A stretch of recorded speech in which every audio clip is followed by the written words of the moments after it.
What is it with Ernest that he hasn't been able to practice the last? Yeah, just he's had a little issue with his knee, but we expect him. He's making good progress. With the off season winding down, the goal is to be ready to go and feel good for training camp. And Rob is same thing with Rob. He's had a little knee soreness as well. Jordan, nothing to be concerned about. These are guys that have played a lot of football, so we err on the side of caution. Colby Parkinson, the combination of size and speed seems to have a couple people excited out there. Can you expand on what he's bringing to Kansas? He's a guy that's been a little bit limited based on some things that he's worked through this offseason, but you saw him climb the ladder, make a big catch today. I always really appreciated the growth that you watched, and I thought Shane did a great job utilizing his skill set in Seattle where you could really get a good evaluation.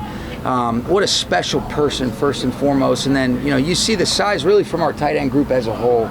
But he's definitely going to add real value. We're looking forward to being able to getting the pads on, playing real football, when we can kind of get a little bit better evaluation in a full speed setting. But the size, the instincts, just the overall character, we're certainly excited about him. Is the red for him and Russ non-contact? It is, but you can see they're not necessarily following that great. But you want to be smart with guys like that. And I really think our guys overall, with the etiquette in these OTAs, we've been able to positively push one another without, while minimizing the risk for injury. And I think that's given ourselves a chance to be able to improve as a football team, even in settings that are not ideal coaching-wise, because there's so many things that you don't do, but as close to mimicking, emulating these types of situations in a smart way is what our guys have done. I'm appreciative of that. You're continuing to be smart with Jonah Jackson, but where is he at right now? He's in good shape, Stu. He's feeling good. There was a couple guys that we really had in mind, as the goal was always, let's be able to get them on board at above the neck. Let's build the right foundation and have those guys ready to go when we open up training camp on the 23rd of July. And so that's where he's at. He's been a stud just as a person. Obviously, he's got a great resume, but the way he works day in and day out, whether it's in the weight room, in the meeting room, and some of our walkthrough types of settings, been really impressed and pleased with him. What is the situation with Matthew Stafford's contract? Same as last time that we spoke. No progress? Nope, we're just keeping everything internally. In terms of Blake Corum, what have you seen from him? I've seen a very mature rookie, Gary. I've seen a guy that is really conscientious. He ended up having a play that he wants back in terms of a blitz pickup today. But I've seen a guy that's continued to progress. Ron Gould does such a great job overall with that group. But great instincts as a runner, good feel in the pass game, great toughness. I think, like I was talking about a little bit earlier with Colby, these running backs, they're a lot easier to evaluate when you get into real game-like settings. But he has definitely, been as advertised through what we can evaluate up to this point. I love his mental makeup, love, the way he handles himself as a person and how locked in and focused he is. And he enjoys competing, and I think that's a consistent theme with a lot of these players on this team. Will Matthew be here next week for mini? Yes. Sean, sometimes guys like that played in the national championship, went straight to the combine, the draft, and all those things. You almost have to back them off a little bit. How do you measure that with a guy like that? You'd have to ask him about that. He's a go, go, go guy, but those are the types of people that we want. And then you teach him about the importance of balance, where you really want to be able to stress yourself, pushing yourself past manageable expectations, but then have the appropriate amount of rest. That's where the real growth occurs. And that's part of our job to educate them. But these guys, and especially, Blake is one of those guys that stands out. Mature beyond his years, got a good look in his eye. Really like the way that he's handled a lot of stuff. We've thrown a bunch of information at these rookies, especially some of these rookies that we're really counting on to be big-time contributors. Now, they got to be able to earn those roles, but I think, you continue to educate them, try to be able to give them a good guidance, but they're intrinsically wired the right way, and if we've got to pull them back, if that's the biggest problem, we'll take that. Coach, beyond the physical, so much of this game is mental. Can you talk to me about you guys being a trailblazer in terms of the NFL when it comes to mental health? I believe you guys were one of the first to have mental health doctors on site. Sure. Why was that so important to you? Well, we always talk about person is greater than player. And really, if you want to be able to help these guys reach and realize their potential, not only as players, but more importantly as people, you want to be mindful of some of those things. Have the appropriate empathy. Kerry Hastings has been a huge resource for us. Obviously, I lean heavily on Reggie Scott, but I think really our organization as a whole, let's identify the right kinds of players, but let's also be empathetic to understanding the different things that each person has to navigate through, and try to be able to provide the right foundational resources and support to let them know that, you know, it's an unconditional thing regardless of what's going on football-wise. Coach, any specific surprises at all today that's like, wow, that really opened your eyes? And what were your main goals you wanted to get out of today? Yeah, you know, I think every day you want to take steps in the right direction. We've continued to increase some of the installations, challenging each other. I think we've really had 2 good days. Yesterday, there was a lot of good things from an offensive perspective. Today, I thought the defense did a great job being able to get after the offense. You know, we still have too many things on both sides of the football that I think we can clean up before the snap, where we don't want to beat ourselves. But I've seen guys come out, they have the right kind of energy. I like the way that we're responding when things don't go our way. I think that's going to be a really important part. But the teaching progressions I've seen from our coaches, the coachability from our players, and then just the incremental improvements, that's the most important thing to us in this time of year. And you want to try to be able to come out of this thing healthy and ready to go for training camp. Those are definitely some of our goals. Obviously, you guys can't hit yet, but the 6 guys that are rotating along the front, what have you seen from them? And as far as the interior? The defensive line, outside and inside, those 6 guys that have sort of been rotating against the first team offense. What have you seen from them, and is it kind of putting a puzzle together in a way? It is, you know, but I think, you know, ideally when you look at it, and you know this as well as I do, Jordan, if you can have depth where guys can really be able to spell one another and not feel like you have to play as many snaps as some of our guys did last year, that's going to be an ideal scenario. I really love the depth that Joe Caniglio is establishing. You know, you look at Byron Young, Michael Hoyt played a bunch of snaps last year. Those 2 have done a really good job. You know, you've really seen a good, you know, I've really been impressed with Jared Verse. He's done a great job of really imposing his will, continuing to learn. Brennan's done a lot of the same things. I've seen Nick Hampton take strides in the right direction. You know, those guys on the outside have really done a nice job to be able to provide us with some depth. And then on the interior, Giff Smith, A.C. Carter done a great job. Kobe Turner has been a steadying force. I've really been impressed with he and Bobby Brown. Larry Murchison is still there. I think Braden Fisk has really just started to, you know, step up. You start to feel him in these practices. He's getting comfortable with what we're asking. Tyler Davis has done a lot of good stuff, but, you know, there's guys that I'm leaving out, but really I've been really impressed with, you know, the group as a whole. And then once we get into these padded settings is when we'll start to get a better evaluation in addition to the preseason games. How much are you enjoying this moment just to get to know the new guys?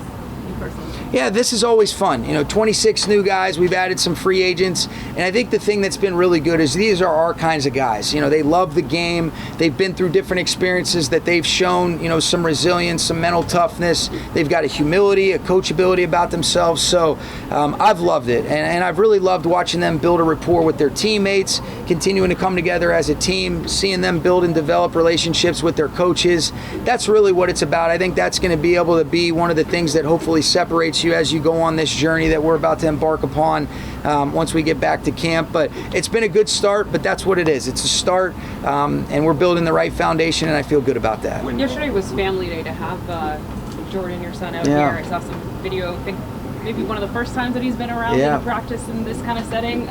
What has it just changed?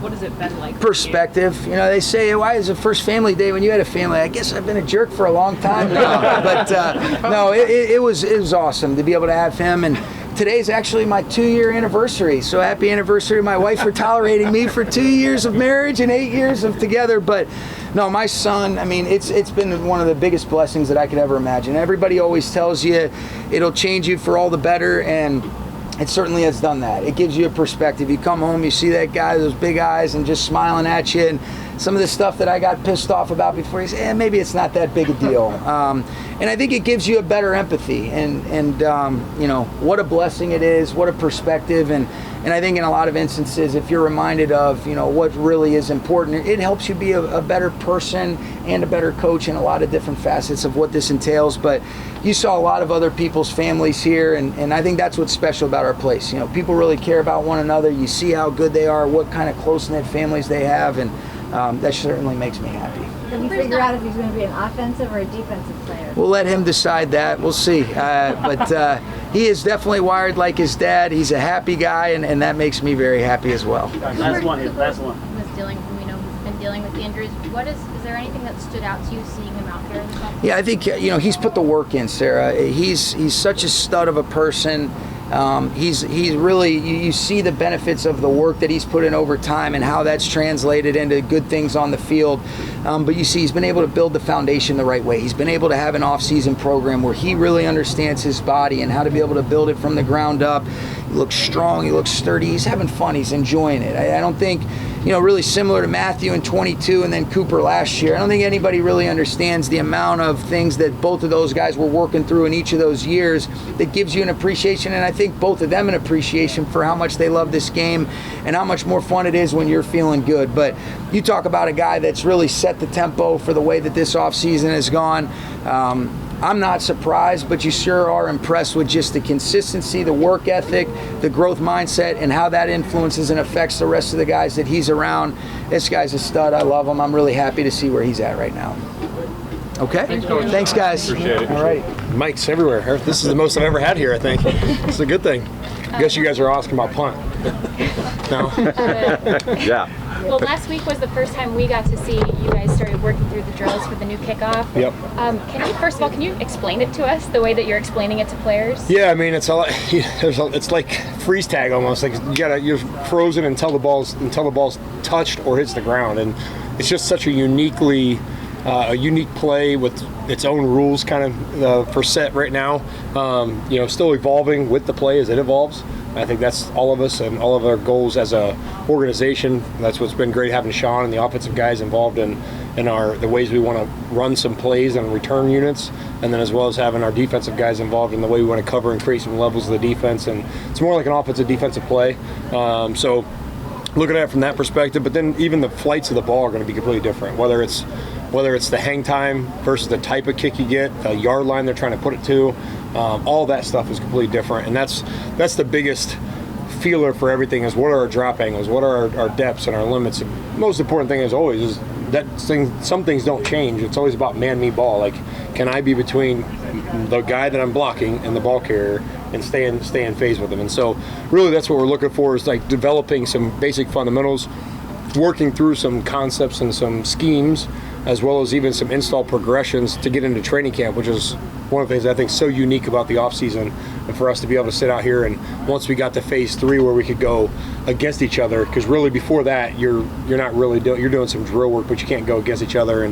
But once you feel it as a whole perspective, it changes your outlook on it a little bit. You think which body types can be used and what schemes can you use and where can you place the ball with the kicker? How good and how accurate can they be? Because obviously you don't want to leave one short of the 20 and have the ball placed to the 40.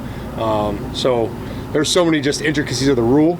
I'm sure some things will still change before it all said. There's some things that aren't even set yet.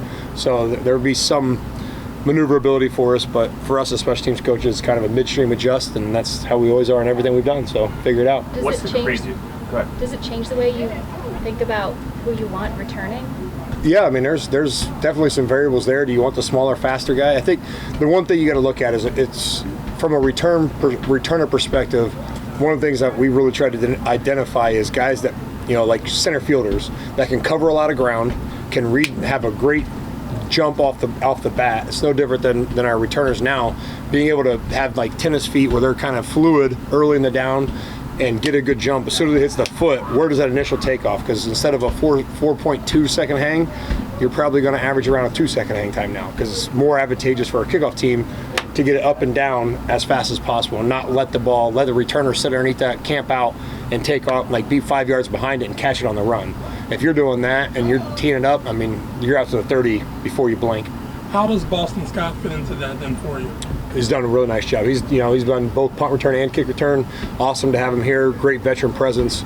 Really taking a leadership role even immediately in the punt team. Had him move around from wing to person protector, making the calls, going back and forth. Even today, if you guys saw that here today, and then obviously from a dual returner perspective, just a great guy, great human, awesome teammate, and really showing the way right now. What's the odds of not having a kicker kick off? I mean, using a position player? Or? I mean, there's a thought, but there's a couple things that go into that, and the way I look at it is, you don't want your kicker making a ton of tackles, right? You don't. I think Dave Tobe said something about that the other day from Kansas City. You're not looking to have your kicker make a ton of tackles, and you don't want your guy to get hurt. So yeah, there's a little bit of a thought that goes into it, but also, again, if it's short of the 20 or out of bounds, the ball's going 25 yards from the spot of the kick. So you're going to the 40-yard line. You don't want to start too many drives like that. And I'd say there's not too many position players that you could bank on having 80% of the kicks without like a traditional. Because again, if you're kicking the ball to the 10 and they can get underneath of it and run, they're going to be at the 30, 35 before you turn around. So, I get the premise. I don't think it's going to be, there may be one or two somewhere in the league that'll try, but also the kicker, once he kicks the ball, can't cross the 50 anyway until the ball's touched the ground or caught. So it's not like he's getting down there and being in phase with the kickoff unit. He's going to be 20 yards or 25 yards behind the ball, even at that point, where he'd be more of a middle field safety type deal, but, which obviously you'd rather have a guy like that making a tackle in open space than a kicker. But I think the risk reward of putting a guy out there that can't put the ball consistently inside the 20-yard line where you want it, or even hit a touchback if that's the goal, I think that's really what you're looking to hunt up. Jordan Whittington kind of compared the action at the line of scrimmage to like some run blocking concepts. It's 100%. It's an offensive defensive play. Is that part of like the collaboration that you're talking that's about? what I'm saying. That's why it's such a great thing for our team, for our coaches to team build, and even our players to think and collaborate together. I've had a bunch of guys in the office, just even in the offseason, just talking about ways in which they thought maybe we could get some gap schemes, some zone plays, some kind of inside zone where you roll it one gap at a time back. Your trap schemes, your toss cracks. I mean, all those things come into play now where you're doing different things and trying to get it onto the second level, because it's, the way I describe it, is almost like a fourth and short play, right? So if you're all at 4th and 1 for the game, you're probably running a zero type pressure in defense and you're all at the line of scrimmage. Well, you could stop them defensively, right? And you could hit him in the backfield for tackle for loss and turn over on downs. But also if it splits or if they throw a pass and it gets to the second level of the defense, it's probably a touchdown. And that's where you're trying to avoid when you talk about creating levels of defense, trying to get guys just a little bit separation, playing 2 or 3 yards off each other to try to create some trail and fill linebacker and safety type plays, instead of if they block 2 guys and one guy gets out of a gap like a 4th down and 1 and we're all there gap sound, if one guy splits, it's gone. There is no middle linebacker or safety in the back end to stop it. So that's really one of the things I think we continue to adjust and adapt, and I think really without pads on it's hard too, just with guys shocking a shed. It's always about block destruction kickoff wise, and that's hard to simulate without pads sometimes. But once we get into training camp and then you start having that training camp practice against other teams and you start seeing some concepts and some schemes and things you've designed, you may not want to show everything if you feel like you have a head start. And I think that's one of the coolest things about the role that we're in right now as special teams coordinators, is whoever can get in front of this the fastest is probably going to have an advantage to win 1 or 2 games early in the season and have a big difference in maybe the outcome of what your season looks like in the long term. What's the craziest idea you've heard yet? Because all you guys, because I know everyone's sitting around, but what if we did this? Yeah. What if we did? There's some crazy ones. I got to think of what the craziest is. Something with Michael Hoyt, I'm sure. Well, I know Jared Verse wants to go be a returner, so that's an interesting one. I think even the guys that say they want to have one returner back there, I think that's an out of the box thinking. You're trying to get a 10th defender in there that could do double teams and be involved in the run blocking schemes. I get the concept, but that's just think about 20 yards of depth and 53 yards across. That one returner has to get to everything. And if it's a 2-second hang time, that means he has less than 2 seconds to get from the middle of the field at the 5-yard line up to anywhere in that box.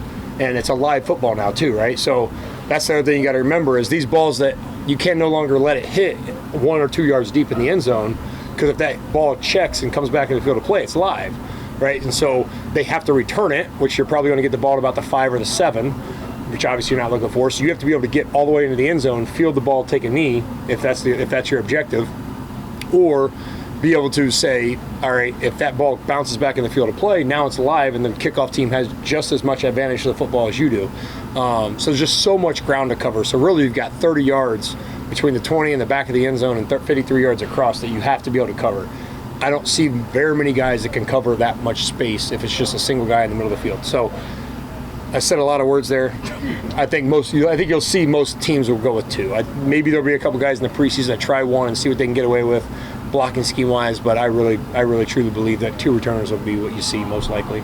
Kind of along, Last one, guys. kind of along those lines, what's it like having to reconfigure that part specifically, the special teams? Like I said, I love it. It's been really awesome to collaborate with the offensive defensive coaches. A lot of times, you're so separate and segregated at times, and you got your specialists in there. You're doing the kicking, the punting, the holding, and returners and everything else. And to be able to sit here and say, all right, well, I know these schemes worked on kickoff return the way they were. Can we use some of those schemes and similar concepts and coaching points to then turn it into the offensive play, or can we use offensive linemen and tight ends and use concepts that they're completely familiar with on offense that they can be out there running it? And so that's the give and take and the feel out, which was really even from day 1 of kickoff return, kickoff that we did in OTA phase 3 to the second and third time we came back to it. There were so many adjustments that we made where it looks good on paper. You walk through it in the XFL, you look at it, it's a different play from the XFL because it's only 1 return. The ball can't hit the ground, or they can't go until the ball is touched, not hit the ground. You got 10 up versus 10 up. There's the kickers in our league are pretty accurate and can hit these touch pass type kicks or ugly dirty balls, whatever you want to call them, X spins, helicopters, knuckleballs. I mean, it's pretty impressive what these guys can do, and it'll be interesting to see. I know the intent of the rule. It'll be interesting to see if it's what we were looking for to start. Yep. Thank you guys. Thanks for the Appreciate it. classroom lesson. Yeah. Appreciate it. A lot of words.